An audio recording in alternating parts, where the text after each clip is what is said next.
Paneer butter masala curry restaurant స్టైల్లో కాకుండా simple వేలో ప్రిపేర్ చేశాను. స్మూత్గా రైస్లోకి, చపాతీలోకి, నాన్లోకి చాలా టేస్టీగా ఉంటుంది. సింపుల్గా చేసుకోవచ్చు. ఎలా చేసుకోవాలో మీరు చూసేయండి.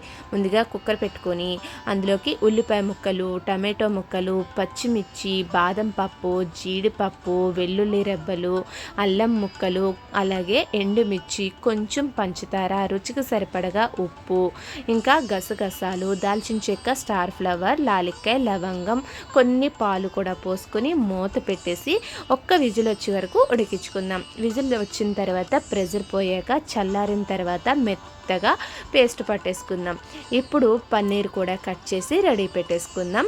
ఇప్పుడు స్టవ్ వెలిగించి కడాయి పెట్టుకుని బటర్ వేసుకుందాం. బటర్ కరిగిన తర్వాత ఇందులోకి కొంచెం కారపొడి, కొద్దిగా సాల్ట్ వేసుకుని కారం ఫ్రై చేసుకుందాం.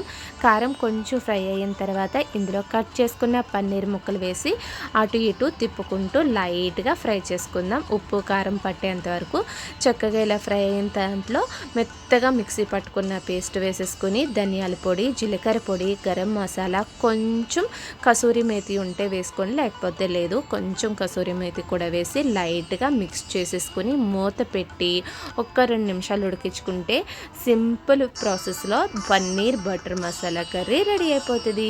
లాస్ట్లో కొంచెం బటర్ వేసుకుని ఇంకా స్టవ్ ఆఫ్ చేసేసుకుందాం. ఎంత స్మూత్గా వచ్చిందో చూసారు కదా. గ్రేవీ టేస్ట్ కూడా చాలా బాగుంటుంది. చూడడానికే కాదు, రెస్టారెంట్లో తిని ఉంటే కనుక దాన్ని మించిన టేస్ట్ ఉంటుంది ఈ పన్నీర్ బటర్ మసాలా కర్రీ. మీలో ఎంతమందికి పన్నీర్ బటర్ మసాలా కర్రీ అంటే ఇష్టమో కామెంట్ చేయండి. అలాగే ఈ వీడియో నచ్చితే కనుక ఒక లైక్ కూడా కొట్టేయండి.